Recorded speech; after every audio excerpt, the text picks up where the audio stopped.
Episode 4. Babaeng aswang, sobrang ganda, pinag-aagawan ng mga lalaking aswang. Ang hangin ay nagngangalit, ang lupa ay yumanig, at ang dambuhalang anak ng matandang anino, ang pinakamalakas sa lahat, ay humakbang patungo kina Maristela at sa tatlong aswang. Ang kanyang 6 na mata ay kumikislap ng pulang liwanag at ang 4 na braso ay may hawak na sandatang yari sa kadiliman. Ang paghahanda ng pagsasanib na ramdaman ni Maristela ang bigat ng sitwasyon. Kung hindi sila magtatagumpay ngayon, babalikan ng kadiliman ang buong kagubatan. Hindi sapat ang kanya-kanya nating lakas, sabi niya. Kailangan nating pag-isahin ang ating mga puso. Tumayo sa kanyang kaliwa si Gardo na ang bilis at lakas ay parang bagyo. Sa kanan ay si Silvano na ang apoy at anino'y parang magkasalungat na kapatid. At sa likuran niya si Romualdo na may kakayahang makita ang bawat galaw ng kaaway bago pa man ito umaksyon. Sabay-sabay nilang inilapat ang kanilang mga kamay kay Maristela at ang kanilang mga kapangyarihan ay dumaloy patungo sa kanya. Ang paglikha ng liwanag ng 4 mula sa katawan ni Maristela ay lumabas ang isang napakalakas na enerhiya. Hindi lamang ito puting liwanag, ito'y pinaghalong bughaw pula at pilak na nagtagpo sa isang anyo ng dambuhalang liwanag na parang baluti. Ang 4 nilang kaluluwa ay naging isang puwersa.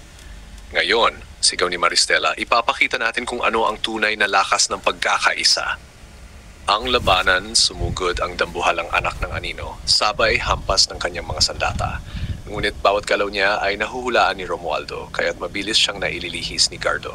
Kapag malapit na siya, binabalot ng apoy ni Silvano ang kanyang mga braso, pinapahina ang kanyang mga atake. At sa huli, tinatamaan siya ng purong liwanag ni Maristela na ngayon ay mas matindi kaysa kailanman. Sa bawat tama, ang kagubatan ay kumikislap na parang araw sa gabi. Ang mga puno ay muling nagkaroon ng lakas at ang mga hayop na naggubli ay muling nagsilabasan upang saksihan ang laban. Ang huling hampas. Sa wakas, nalusutan ng dambuhalang anak ng anino ang depensa at sumugod ng buong lakas. Ngunit doon na pinagsama ni Maristela, Gar Silvano at Romualdo ang kanilang huling enerhiya.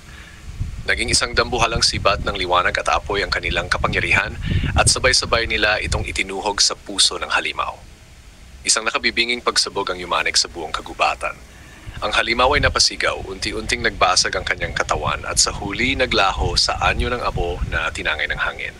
Ang katahimikan na matapos ang lahat bumagsak sa lupa ang 4. Pagod, sugatan, ngunit buhay. Si Maristela ay napatingala sa buwan. Ang liwanag nito ay tila mas maliwanag kaysa dati para bang binibigyan sila ng basbas. Natapos na ba? Tanong ni Romualdo, habolang hininga. Hindi pa, sagot ni Maristela. Ang mga anak ng matandang anino ay marami. Ang natalo natin ay isa lamang sa pinakamalakas. Ngunit napatunayan na natin ang isa, hindi matalo ng kadiliman ang pagkakaisa.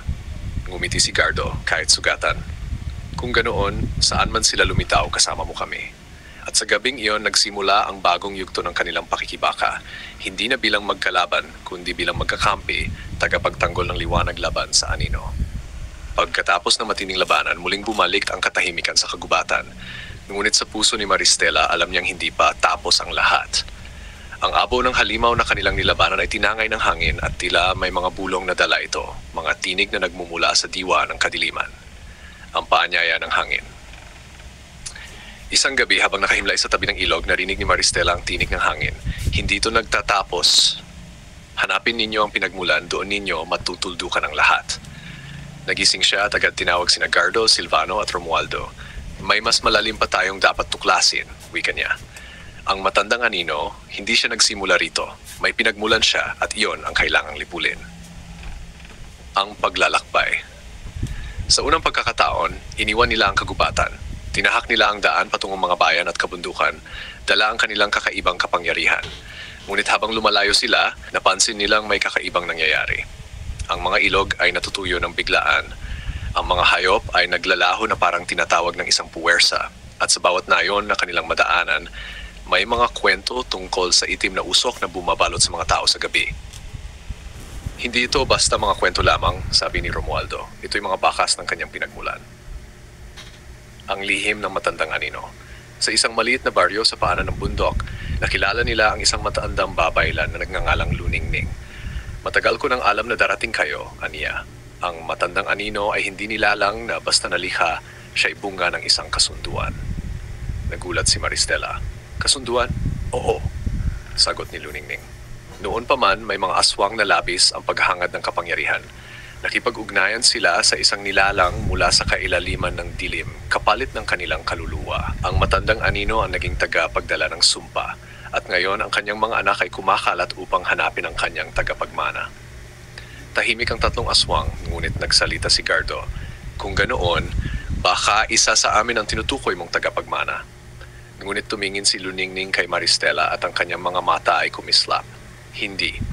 Ang hinahanap nila ay ikaw, Maristela, sapagkat sa iyo nila nakikita ang kapangyarihang magbubukas o magsasara ng daan sa kanilang Panginoon.